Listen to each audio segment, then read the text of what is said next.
नमस्कार दोस्तों, स्वागत है आप सभी का हमारे चैनल पर। सो गाइस, मैं अमित वर्मा एक बार फिर से आपके सामने आ गया हूँ।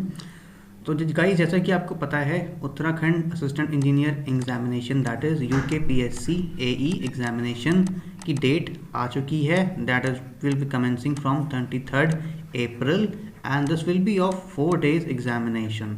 सो गाइस, तो आज हम आपके लिए पेपर लेके आए हैं। ये Uttarakhand public service examination assistant engineer का है, जो 2013 में पूछा गया था।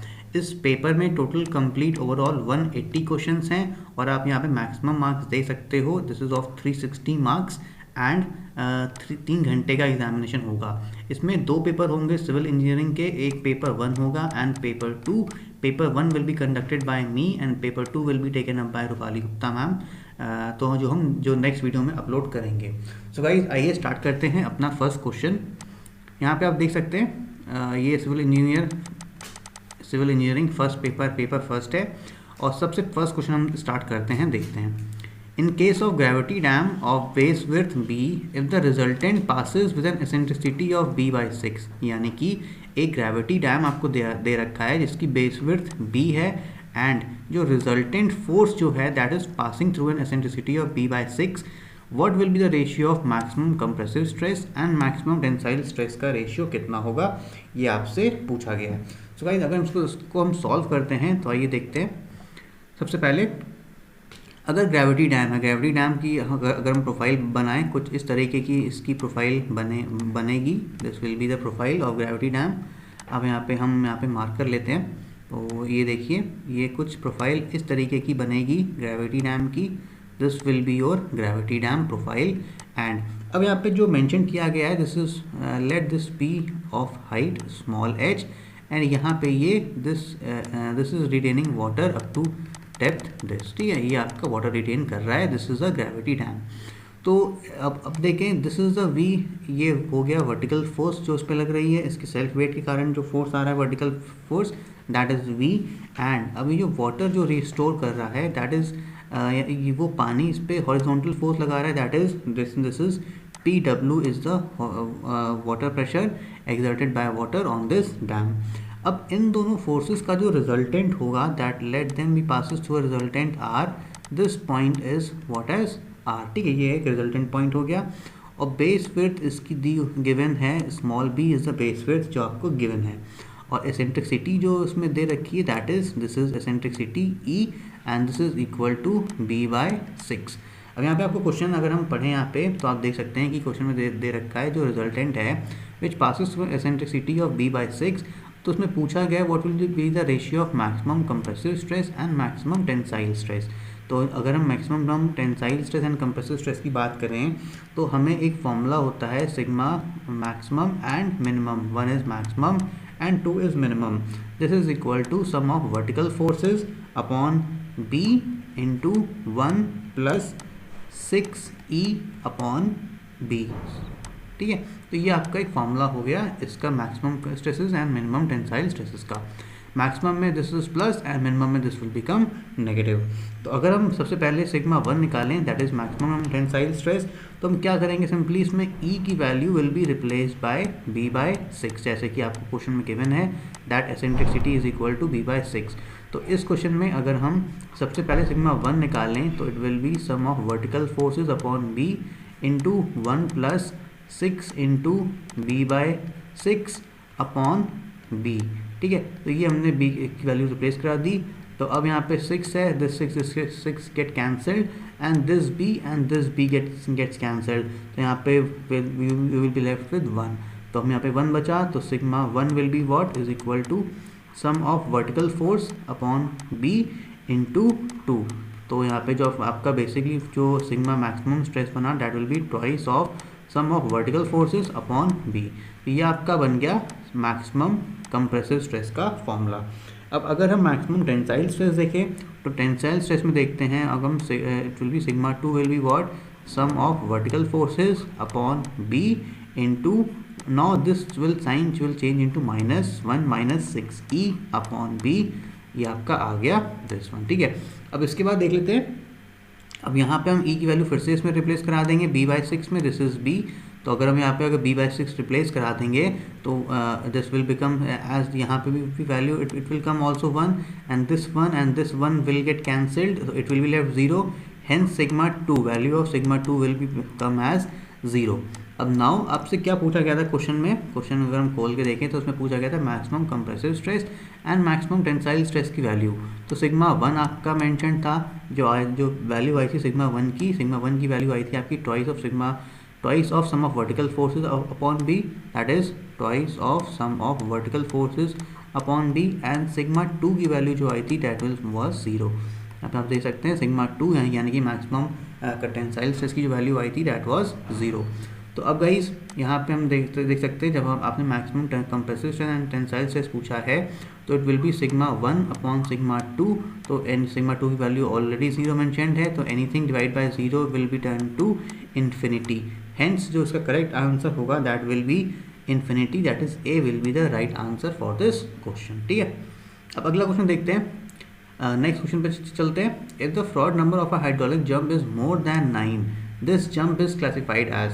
अब अगर फ्रॉड नंबर हाइड्रोलिक जंप का 9 से बड़ा होगा तो हम क्या उस जंप को कहते हैं।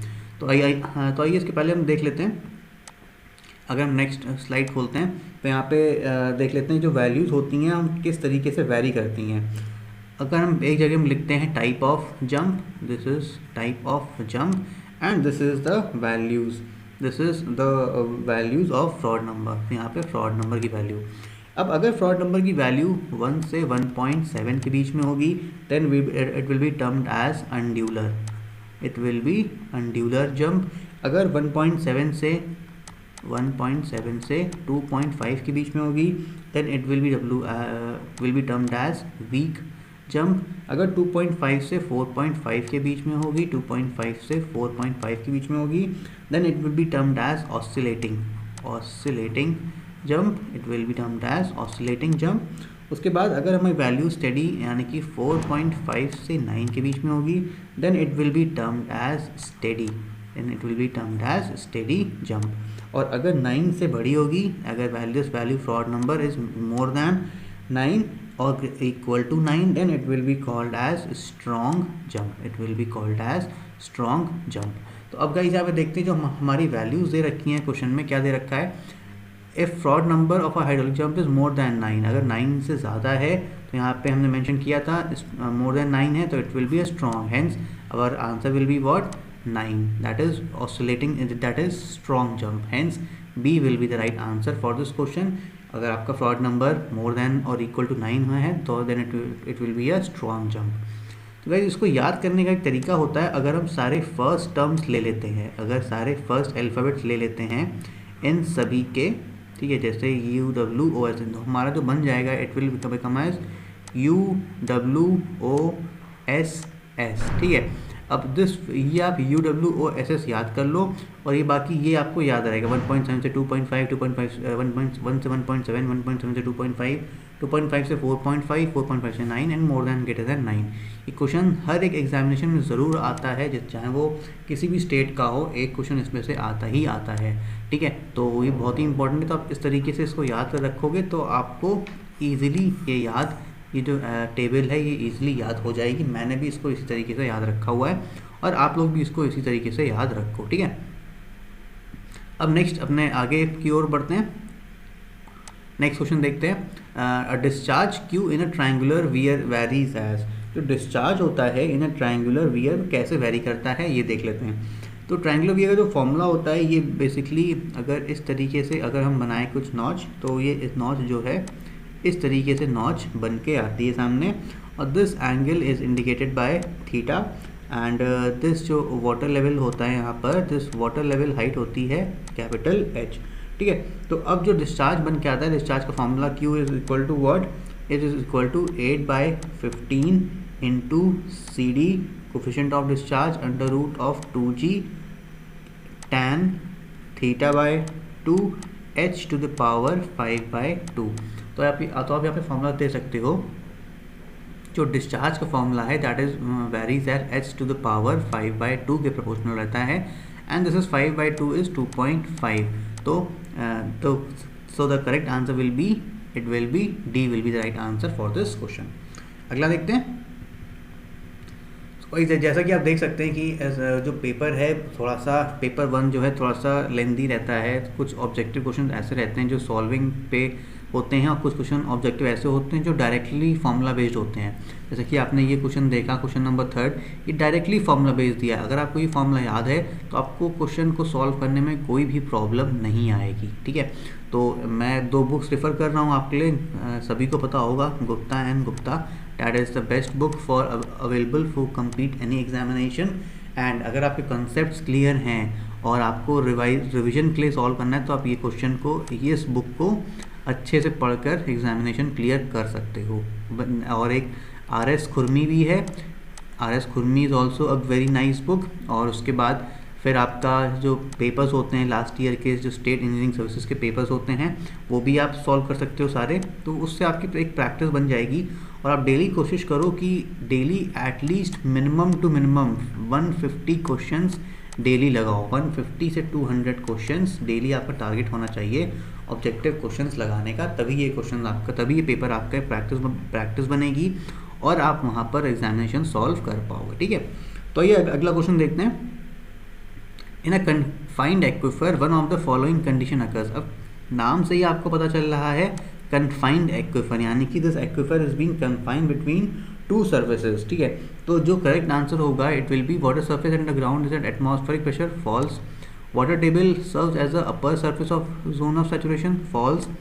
सी water is under pressure between 2 impervious strata, correct. यानी कि यहाँ पे क्या है, 2 इम्परवियस स्ट्रेटा के बीच में water is under pressure, hence C will be the right answer for this question. Confined aquifer में क्या होता है, बेसिकली दो स्ट्रेटा के बीच में पानी फिल्ड अप होता है and this water is under pressure between 2 strata. तो नेक्स्ट क्वेश्चन देखते हैं। अगला क्वेश्चन अगर हम देखें तो 5th क्वेश्चन स्टार्ट करते हैं। A rectangular open channel carry the discharge of 15 cubic metre पर second at a depth of flow as 1.5 meter, यानी कि आपको डेप्थ ऑफ फ्लो दे रखा है और डिस्चार्ज दे रखा है and bed slope of 1:1440। Now if the only slope is change to this then the same depth of flow and discharge will be, यानी कि अगर हमने स्लोप चेंज कर दी नेक्स्ट चैनल के लिए तो हमारा डिस्चार्ज कितना आएगा if depth and discharge remains same. अगर ठीक है, तो अगर आप डेप्थ ऑफ डिस्चार्ज आपका डिस्चार्ज कितना आएगा अगर आपका डेप्थ ऑफ फ्लो सेम है, ठीक है, डिस्चार्ज आपका कितना आएगा। तो हमको पता है, अगर हम मैनिंग्स फार्मूला देखें तो मैनिंग्स फार्मूला बेसिकली क्या होता है, Q = 1/N/A/2⁻² तो this is your Manning's formula, ठीक है।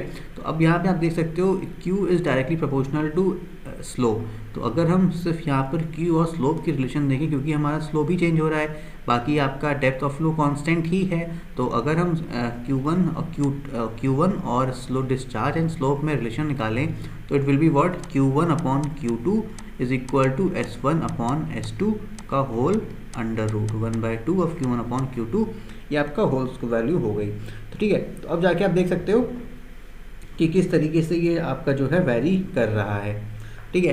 तो अब अगर आप इसमें से देखेंगे तो Q1 will be what, Q1 discharge आपको दे रखा है 15, ठीक है। Q2 की वैल्यू आपको निकालनी है Q2 एंड फर्स्ट स्लोप आपको दे रखा है 1/1140, तो this will be what 1/1440 and second slope जो आपको मेंशन कर रखा है 1:1000 इंटू 1/1000। तो ये आपका फॉर्मूला बन गया। इसको जब आप सॉल्व कर लोगे you will get the value, correct value for this question, ठीक है। और this will be what under root, तो यहाँ पे आप अंडर रूट लगाओ क्योंकि यहाँ पे S1/S2 के डायरेक्टली प्रोपोर्शनल था। और जब हम यहाँ पे आपको Q2 की वैल्यू सॉल्व करोगे then this value will be come as 18 cubic metre पर सेकेंड, ठीक है। तो B is the right answer for this question.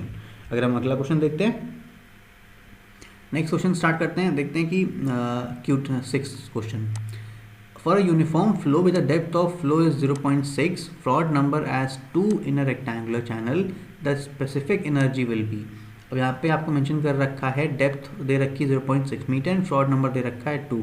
अगर हम अपने चैनल पे वाइट बोर्ड पे देखें तो यहाँ पे आपको क्या क्या चीज़ मेंशनड है ये हम देख लेते हैं। सबसे पहले आपको जो मेंशनड है ये आपको दिया हुआ है फ्रॉड नंबर आपको दिया हुआ है 2 एंड डेप्थ ऑफ फ्लो कितना दिया हुआ है 0.6। आप अगर देखें तो क्वेश्चन में यहाँ देख सकते हैं डेप्थ ऑफ फ्लो दे रखा है 2, फ्रॉड नंबर दे रखा है आपका 2 and uniform depth of flow दे रखा है 0.6 मीटर। ठीक है, तो अब अगर इसको सॉल्व करें हम, जैसे कि आपको पता है specific energy E is given by what, y plus v square upon 2g। ठीक है, तो गाइस आप देख सकते हो कि इस ये जो पेपर 1 है इसमें छोटे छोटे जो क्वेश्चंस होते हैं, इनमें जो बेसिकली ऑब्जेक्टिव में जो अगर आपके जो कैलकुलेशन है, कैलकुलेशन को जो मेथड्स हैं बेसिकली, और जो आपके एक फॉर्मूलेज हैं, अगर वो आपको याद है तो आप कोई भी क्वेश्चन ईजिली सॉल्व कर पाओगे, आपको कोई भी किसी भी प्रकार की प्रॉब्लम नहीं आएगी। तो गाइस आप देख सकते हैं यहाँ पे E इज इक्वल टू जो फॉर्मूला हमने यूज़ करेंगे, it's will be specific energy will be equal to y plus v square upon 2g। And Froude number हमें क्या पता है क्या होता है, Froude number for this channel will be v upon under root of gy। तो ये एक फॉर्मूला ये हो गया, एक फॉर्मूला ये हो गया। इन दोनों की फॉर्मूला की हेल्प से हम क्वेश्चन को सॉल्व कर लेंगे। फ्रॉड नंबर हमारा दे रखा है 2, Froude number is given as what 2, तो Froude number is 2 is equal to v upon under root of g y. G is what, g तो आपकी वैल्यू 9.81 दे रखी होती है, जी वैल्यू हम g as it is put कर देते हैं, g into y, y is what 0.6। ठीक है, y की वैल्यू 0.6 है। तो अब अगर हम इस वैल्यू को v will be termed as what, twice of under root of 0.6 into g, this will be small, this will be capital V। ठीक है, अब कैपिटल V को हम रिप्लेस कराते हैं अगर इस वैल्यू में, तो this will be what, this will be termed as what, अब इस V को हमने फर्स्ट में रिप्लेस करा देते हैं, तो this will be E is equal to y plus v की वैल्यू क्या है, twice of under root of 0.6 into g. ठीक है, तो ये आपकी वैल्यू हो गई v की, this whole square upon 2 into g. ठीक है, और y की वैल्यू दे रखी कितनी 0.6, y is equal to 0.6, y is equal to 0.6 plus twice of under root 0.6 into g upon 2g। तो ये value will this will be square. ठीक है, ये 2g विल बी, अब 2g बाहर आएगा तो जी, तो अब आप जब इसको आप सॉल्व करोगे, now you will get value of E as 1.8 metre. ठीक है, तो guys correct answer will be what, 1.8 metre will be the right answer. तो आप पेपर में देख सकते हो यहाँ पे that is D will be the right answer for this question. देखते हैं question number 7th। In a horizontal rectangular channel, the conjugate depth of flow before and after the hydraulic jumps are, यानी कि hydraulic jump के पहले और बाद में जो ऑब्जर्व डेप्थ दी हुई हैं एक हॉरिजॉन्टल रेक्टेंगुलर चैनल में, these are 0.25 metre and 1.25 metre. The energy loss due to jump will be, अब जो एनर्जी लॉस होगा दैट विल बी व्हाट। अब जो एनर्जी लॉस का जो फॉर्मूला होता है, जैसे ये भी आप क्वेश्चन देख सकते हैं कि डायरेक्टली न्यूमेरिकल पे ही बेस्ड है। सो अब एनर्जी लॉस का formula, what is the formula, it is equal to y2 minus y1 का whole cube upon 4 of y1 y2 upon 4 of y1 y2। ठीक है, तो ये आपका एनर्जी लॉस का फॉर्मूला होता है। सो हेंस y2 की वैल्यू आपको दे रखी है 1.25, तो अगर हम एनर्जी लॉस देखें EL is equal to 1.25 minus जो आपके y1 दे रखा है that is 0.25, it is 0.25 whole cube upon y1 y2 into 1.25 into 0.25। तो आप जब इसको सॉल्व करोगे तो जो वैल्यू आएगी that will be what, it will be the correct answer होगा 0.8 metre, hence A will be the right answer for this question. ठीक है, अब अगला देखते हैं, नेक्स्ट क्वेश्चन देखते हैं। अगर हम अगले क्वेश्चन पे आएँ तो यहाँ पे गाइस आप देख सकते हैं जो हिंदी में पेपर करना चाहते हैं और जो पढ़ना चाहते हैं, तो यहाँ पे उनके लिए पेपर हिंदी में भी अवेलेबल है, जो एक पेज हिंदी का एंड एक पेज इंग्लिश का। ठीक है, तो नेक्स्ट क्वेश्चन देखते हैं। The discharge through a V notch varies as, अब डिस्चार्ज वी नॉच के थ्रू जो डिस्चार्ज होगा that will be varies at what. तो अब जो वी नॉच की वैल्यू जो डिस्चार्ज होता है this is equal to Q, जो फॉर्मूला होता है Q is equal to 8/15 CD under root of 2G tan Q by theta by 2 into H to the power 5/2। तो अब यहाँ पे देख सकते हैं जो वैल्यू होती है that will be varies as H to the power 5/2, hence correct answer will be what, D, that is h to the power 5/2 will be the right answer for this question. ठीक है,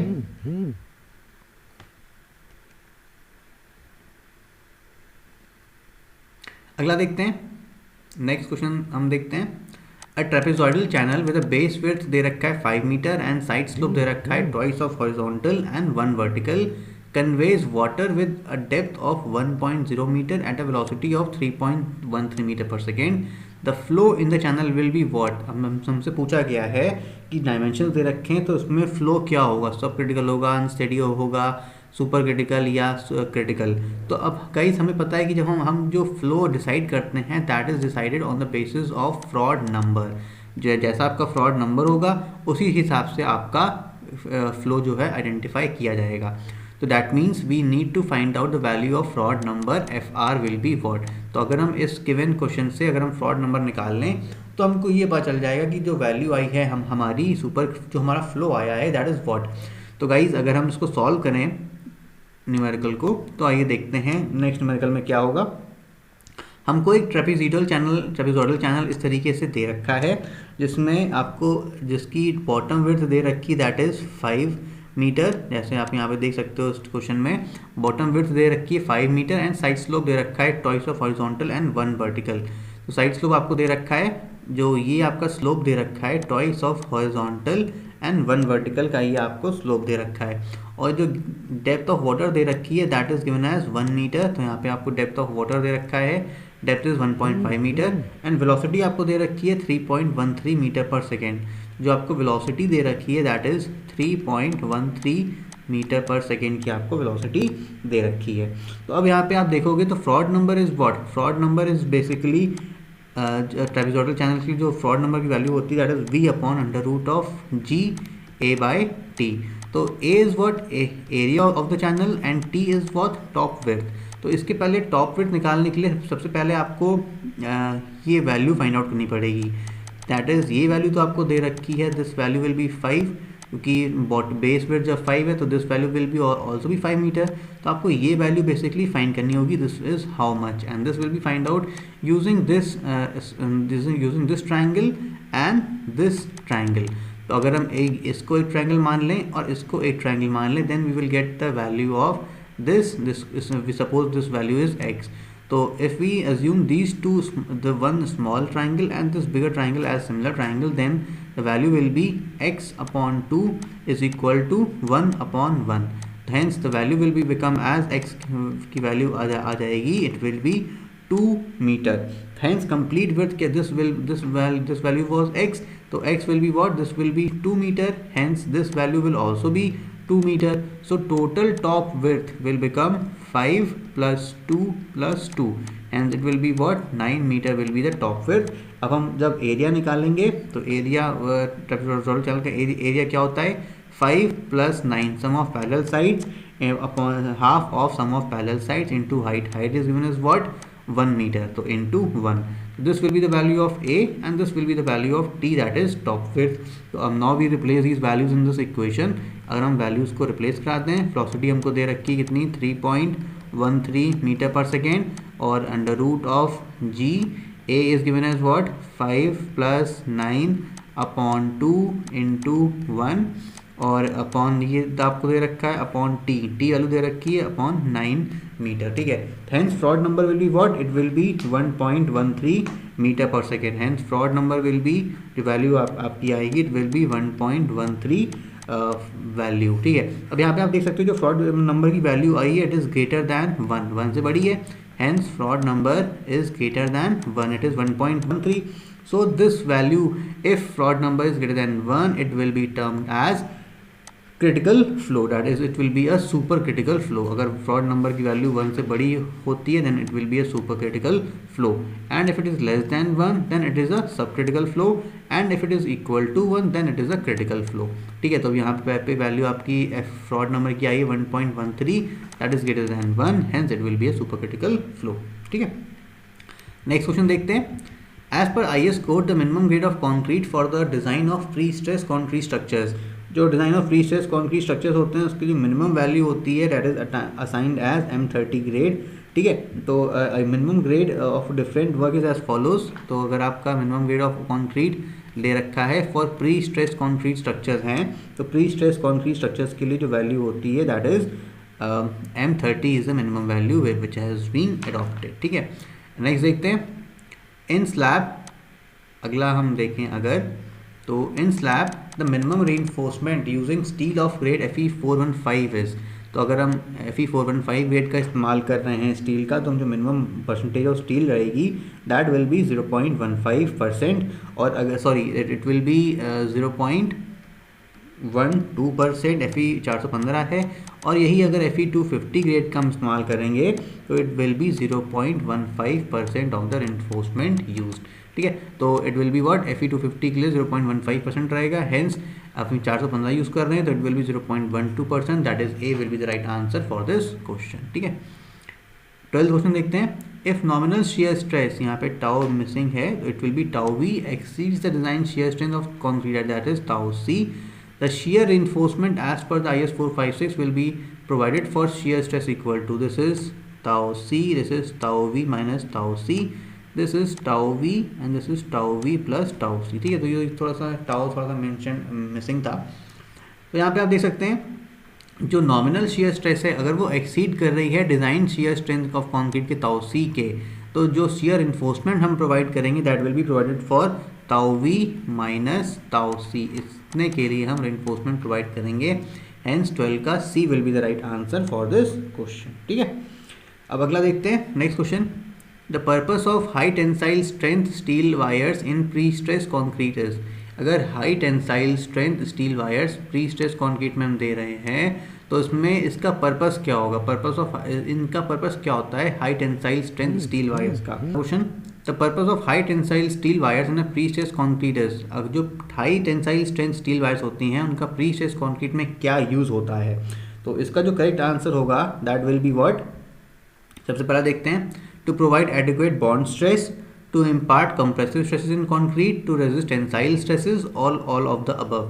तो guys यहाँ पे जो basically high tensile strength steel wires हम pre stress concrete structures में जो provide करते हैं that is to impart compressive stresses in concrete, यानी कि हम कॉन्क्रीट में कंप्रेसिव स्ट्रेसेस इंड्यूस करा देते हैं जिससे कि हमारा एक्स्ट्रा जो लोड आता है that is resisted by this extra compressive stress which has been provided in the concrete by these high tensile strength steel wires, hence B will be the right answer for this question।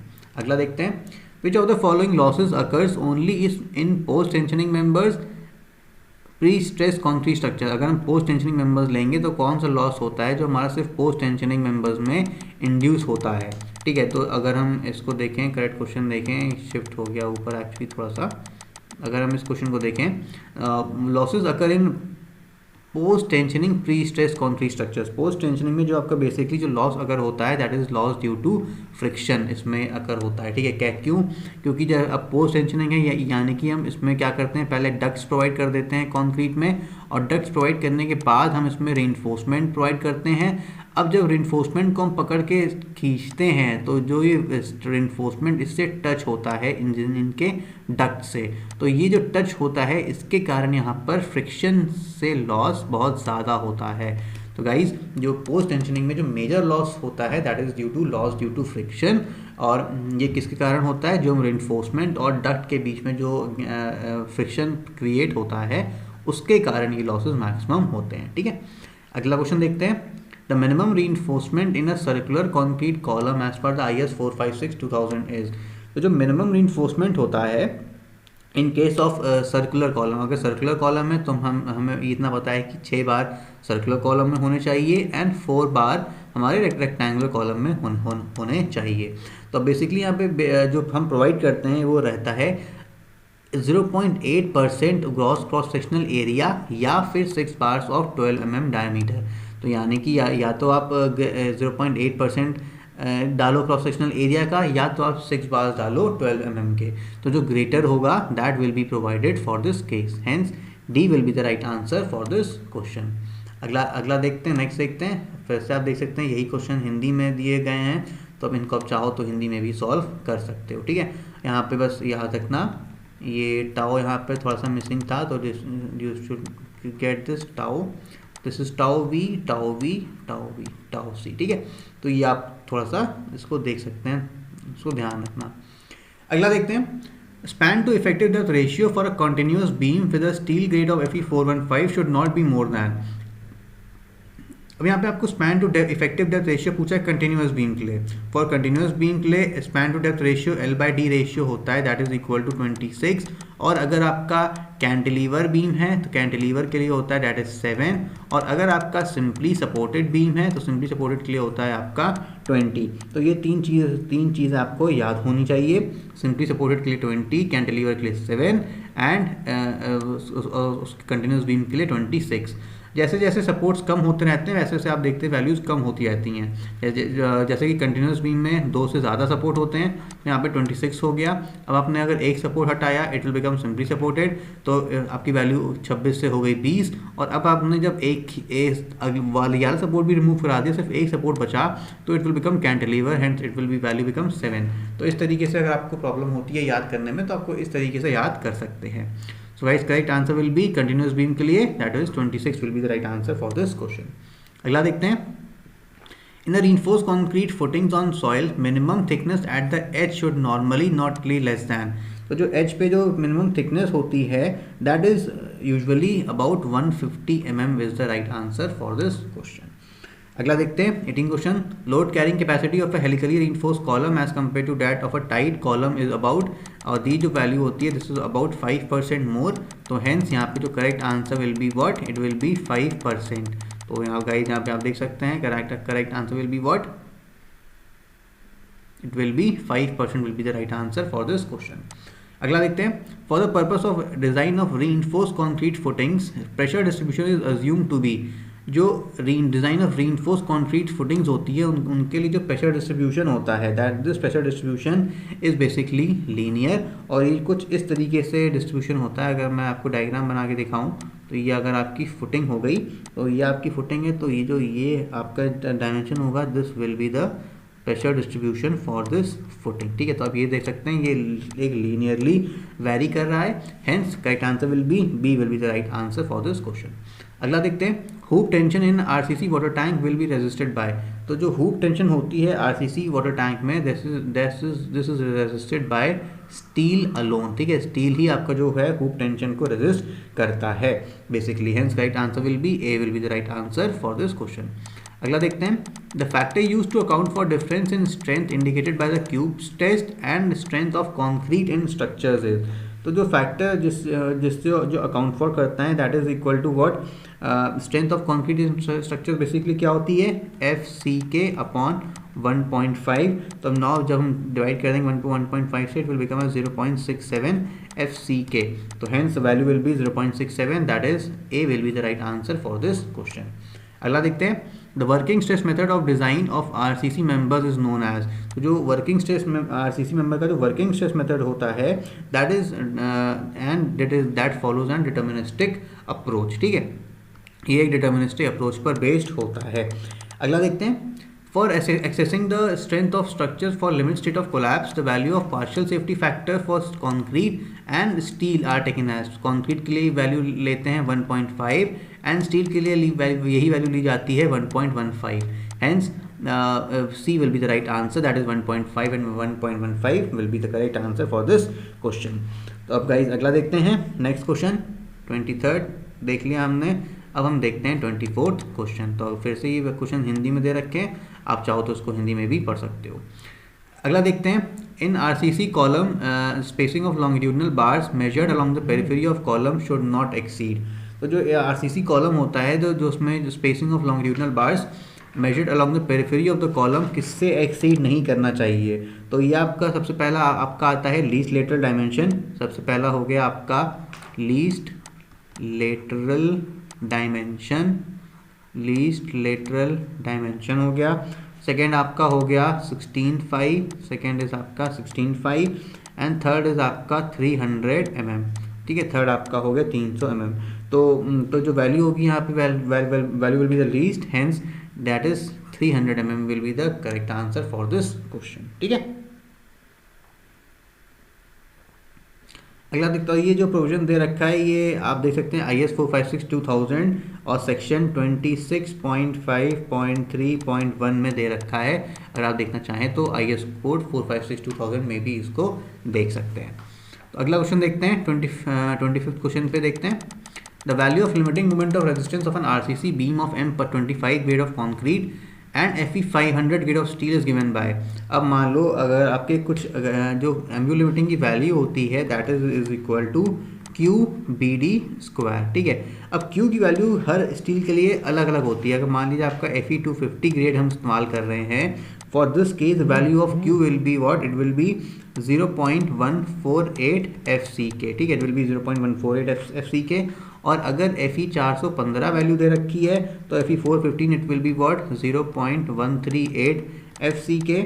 और अगर आपका Fe 500 दे रखा है, Fe 500 दे रखा है, then it will be what as 0.1336 FCK, ठीक है। तो MU लिमिटिंग की वैल्यू क्या हो गई, it will B 0.1336 FCK BD square. आपको यहाँ पे Fe 500 ग्रेड का पूछा गया है, तो for Fe 500 grade is equal to 0.1336 FCK।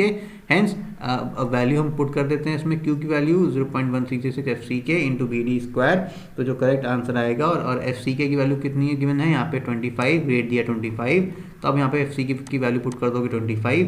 Now you will put this value in this above figure that is MU limiting, तो now the value will be come as 3.33 BD square, hence A will be the right answer for this question, ठीक है। अब अगला question देखते हैं, 26th क्वेश्चन। A square column section of 350 into 350 mm is reinforced with 4 bars of 25 mm diameter and 4 bars of 16 mm diameter. The transverse reinforcement will be। अब यहाँ पे आपको 4 बार प्रोवाइड किए गए यहाँ पे 25 mm के और 4 बार प्रोवाइड किए गए 16 mm डायमीटर के, और ये आपको मेंशन किया गया स्क्वायर कॉलम है जिसका साइज आपका 350 into 350 mm दिया हुआ है।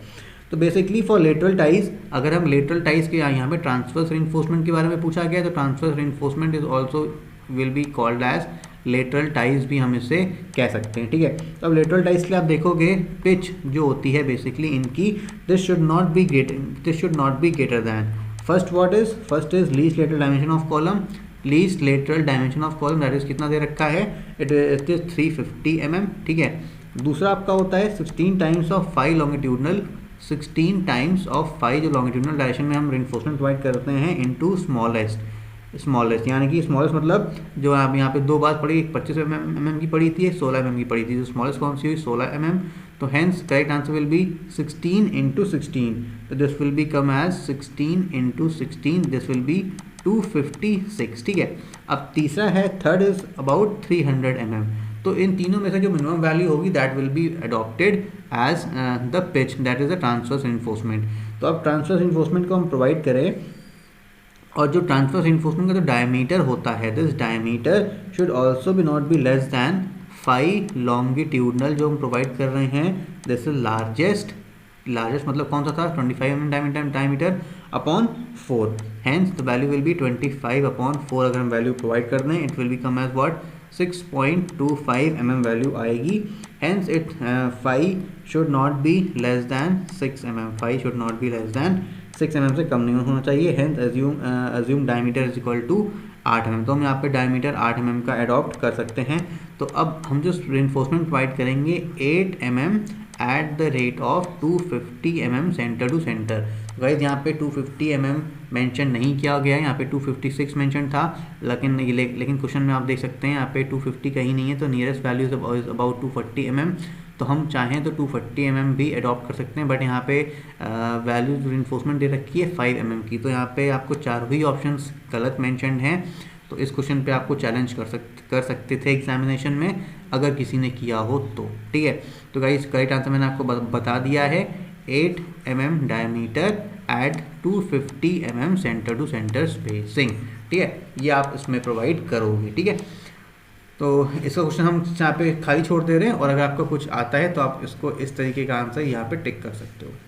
अगला क्वेश्चन देखते हैं 27th। In case of one way slab the main reinforcement is provided. अगर वन वे स्लैब दिया हुआ है तो इसमें आप शॉर्टर स्पैन के अबाउट रिइंफोर्समेंट प्रोवाइड करते हो। One way slab to way slab में क्या है, वन वे स्लैब में जब सपोर्ट सिर्फ आपका 2 जगह मेंशन्ड है, यानी कि एक इस तरफ और एक इस तरफ ही डिवाइडेड हैं तो आपका ये होता है वन वे स्लैब। और टू वे स्लैब क्या होता है, जब आप जब आप सपोर्ट को चारों तरफ प्रोवाइड कर रहे हो, जैसे कि ये आप अगर आपकी स्लैब है तो आप चारों तरफ इसमें रेनफोर्समेंट प्रोवाइड कर रहे हो, इधर भी, इधर भी, इधर भी और इधर भी, आप चारों तरफ रेनफोर्समेंट सपोर्ट प्रोवाइड कर रहे हो, तो it will be a two way slab. This is a one way slab, this is a two way slab. तो हेंस यहाँ पे जो करेक्ट आंसर होगा that will be C, will be the right answer for this question. Next देखते हैं, अगर beam bond में फेल कर रहा है, if beam fails in bond its bond strength can be increased most economically by. अगर beam को हमको बॉन्ड स्ट्रेंथ देखना है, hence we will be adopting as smaller diameter bar but more in number, यानी कि कम डायमीटर बार provide करें लेकिन हम ज़्यादा नंबर ऑफ बार्स प्रोवाइड करेंगे, तो हमारा जो बॉन्ड स्ट्रेस होगी दैट विल इंक्रीज। ठीक है, बॉन्ड स्ट्रेस हमारी इंक्रीज करेगी। तो क्या है, basically using thinner bars but more in number, that is 28 का A will be the right answer for this question. ठीक है, क्या कर सकते हैं हम, थिनर बार्स का यूज़ करें बट ज़्यादा नंबर ऑफ बार्स का हम इस्तेमाल कर सकते हैं इसके लिए। अगर हम 29 क्वेश्चन देखते हैं, अगर हम 29 क्वेश्चन देखते हैं गाइज, तो यहाँ पे जी, in a circular water tank if D is the diameter of the tank and h is the depth of the water with flexible joints at the base, y is the specific weight of water, then the hoop tension at the base of the wall will be। तो hoop tension इस case में जो होगी this will be what as PD by 2, it will be P into D by 2, hence and P's pressure is what, pressure is gamma into H, pressure will be gamma, जितनी height होगी उसको density से specific gravity से multiply कर देंगे specific weight से, we will get as pressure, hence the value will be what, gamma h by 2, gamma h into d by 2 will be the answer, hence gamma h d by 2, that is b will be the right answer for this question। guys इसमें हम 30 question देखते हैं। 30 वाला, यहाँ पे एक figure missing है आपकी एक्चुअली, कि इसमें एक आइसोलेटेड टी बीम दे रखी है, is use on a walkway, a beam is simply supported with an effective span of 6 meters। effective span आपका दे रखा है 6 मीटर का। the effective width of flange for shown figure is, है वो कुछ इस तरीके से है, जैसे ये आपका टी शेप दिया हुआ है, ठीक है, this is the T shape and ये आपकी दी हुई है 1000 mm is the effective width, ये विड्थ दे रखी है, this is width not effective. ठीक है, ये आपका जो डेप्थ दे रखा है 150 mm, ये गहराई दे रखी है फ्लैंज की, दिस इज वेब, और जो वेब की दे रखी है दिस इज 450 mm इसकी दे रखी है, and this is 300 mm mention दिया हुआ है, and this value is given as 350 mm, this value is given as 350 mm। ठीक है, तो ये सारी वैल्यूज आपको दी हुई हैं, ये फिगर आपको एग्जामिनेशन में दिया रहेगा। तो अगर हम इसकी इफेक्टिव विड्थ निकालें तो आइए देखते हैं कि इफेक्टिव विड्थ क्या होती है इसकी।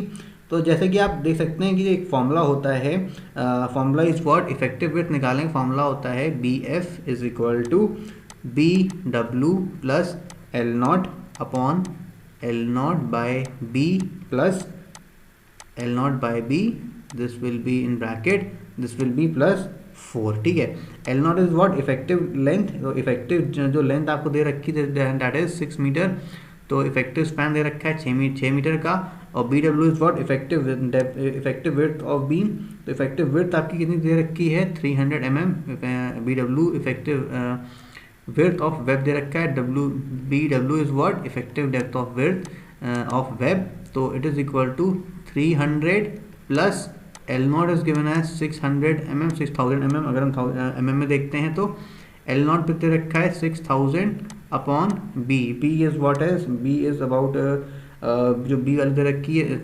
इफेक्टिव विड्थ कितनी दे रखी है, effective width is about 1000 mm, तो हम यहाँ पे जब भी निकालेंगे effective width is 1000 mm plus 4, तो यहाँ पे हम वैल्यू अडॉप्ट कर देंगे 4, और जब इसको सॉल्व करेंगे this value will be come as 1500 mm। ठीक है, तो यहाँ पे आपकी जो वैल्यू आएगी that will be 1500 mm will be adopted. तो अब यहाँ पे आप देख सकते हैं effective width is 1500, this is not greater then width, that is जो बी आपकी आई है this is this effective width should not be greater than the depth of the effective, जो डेप्थ आपकी दी हुई है that is B F should not be greater than B. तो आप जो आपकी विड्थ ऑफ फ्लैंज है एक्चुअली, जो इफेक्टिव विड्थ ऑफ फ्लैंज हमारी इस फॉर्मूले से आई है, this should not be greater then width, this should not be greater than width b, hence correct answer will be what, hence we adopt bf as 1000 mm, ठीक है, hence correct answer of will be bf is equal to 1000 mm, hence a will be the right answer for this question। So guys ये part 1 है जिसमें हमने 30 questions discuss कर लिए हैं। अब हम नेक्स्ट पार्ट में नेक्स्ट 30 क्वेश्चन डिस्कस करेंगे, क्योंकि इस पूरे ही जो पेपर है इसमें ओवरऑल 180 क्वेश्चंस हैं एंड इट इज़ डिफ़िकल्ट, बहुत ज़्यादा लेंदी हो रहा है। तो हमने 30 क्वेश्चंस अभी सॉल्व किए हैं, हम 30 क्वेश्चंस करके आपको सॉल्व करवाएंगे, ठीक है। नेक्स्ट 30 क्वेश्चन हम नेक्स्ट टाइम अपलोड करते हैं। So please if you like our video then please hit the like button and do subscribe our channel. Thank you, thanks a lot.